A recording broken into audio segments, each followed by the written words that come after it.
நம்மை வழிநடத்தி நம் மூலமாக செயல்படும் நல்ல கர்த்தருக்கு துதியும் கனமும் உண்டாகட்டும். இந்த நாளுக்கான ஆதார வசனங்கள் ஜெபிக்க யோவான் 6ஆம் அதிகாரம் 28ஆம் வசனம். தேவனுக்கேற்ற கிரியைகளை நடப்பிக்கும்படி நாங்கள் என்ன செய்ய வேண்டும்? துதிக்க மத்தேயு 16ஆம் அதிகாரம் 27ஆம் வசனம்.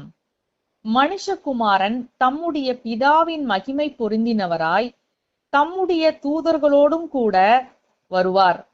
அப்பொழுது அவனவன் கிரியைக்கு தக்கதாக அவனவனுக்கு பலனளிப்பார். விசுவாசிகளாகிய நாம் இந்த நாளில் ஜெபிக்க வேண்டியது, சீஷர்கள் ஆண்டவராகிய இயேசு கிறிஸ்துவை பார்த்து கூறின இந்த வார்த்தைகளின்படி நாமும் ஒவ்வொரு நாளும் பிதாவாகிய தேவனை நோக்கி ஜெபிக்க வேண்டும்.